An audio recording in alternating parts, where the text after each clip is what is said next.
Recognizing a subordinate's problems with leadership.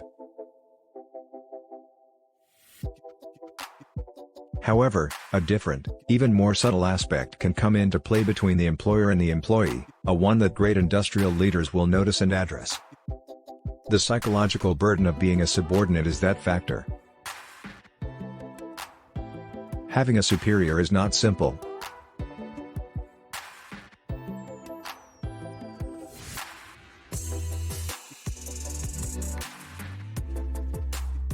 If I follow someone else's instructions, it restricts the range of my autonomy in judgment and decision-making. Boundaries are formed within which I act in accordance with his views rather than mine. I must find in such a role a reflection of some kind of order that transcends my own particular circumstances, such as my age, class, rank, and so forth, or I may discover that the balance of dependence and independence actually meets my needs in order to accept such a role without friction or rebellion. Different practical outcomes result from each of these two choices. One reason is that it is more difficult to follow directions from someone I don't regard as superior. One of the saddest failures in practical leadership may be the CEO who strives so hard to fit in that he kills any remaining respect that his employees may have had for him, with the result that they start to distrust him. An empathetic manager won't let his team members believe that he views them as inferiors, but it may be shrewd of him to keep a certain psychological distance that enables them to submit to his authority without grumbling. When one of two people is in a superior position and must make ultimate judgments, he can barely avoid, at the very least occasionally, thwarting the goals of the subordinate. Aggression also appears to be a result of frustration. That is, resisting awakens a primal urge to retaliate. It doesn't take many setbacks to develop the habit of being prepared to protect or attack the boss. If expressing hostility at the boss is not allowed in the workplace, the situation is made worse since this leads to a vicious loop where frustration is met with more frustration. The daily hatred brought on by the frustrations of being a subordinate may be ignited by suggestion boxes, grievance committees, departmental rivalries, and other such mechanisms. But in the long run, a successful leader will be aware of the necessity to strike a balance between reliance and independence, restriction and autonomy, in order to minimize the psychological repercussions of following commands. Even better, he will understand that many people fear total independence and require the security of a system that sets restrictions on their freedom. To meet the psychological requirements of his subordinates, he will attempt to modify the levels and types of freedom. In most cases, this entails offering a growth program so that the worker may get a sense of where he is headed within the organization. An excellent leader will ensure that the view is realistic.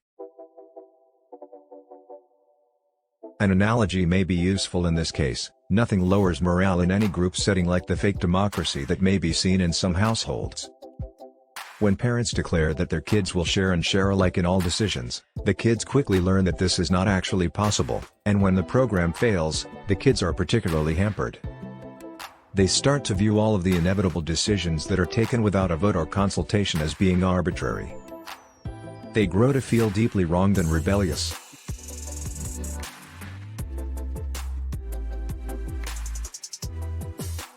The same conditions apply in business.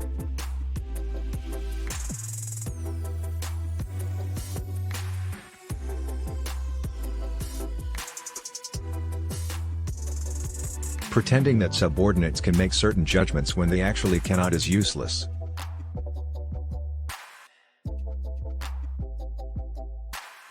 The distinction between decisions that must be made by the superior and those that can be made by or in conjunction with the subordinate must be made explicitly in order to make dependency tolerable.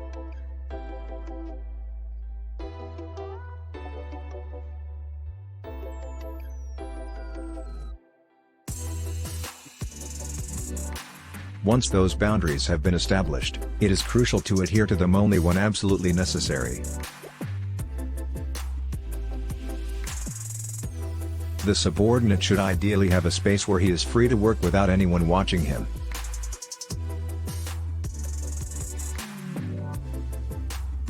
The superior should be clear about the objectives and possibly offer alternate strategies for accomplishing them, but the subordinate should be empowered to make the required decisions. Autocrats of the old school may find that ideal artificial, and if they do, it won't matter if they only give it lip service.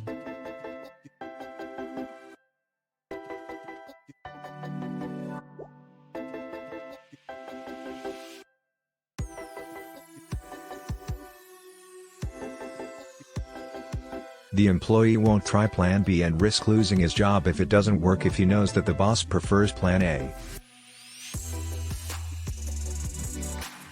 If he is aware that every significant choice will affect his ability to keep his job, the only way to be safe is to always side with his superior's opinions.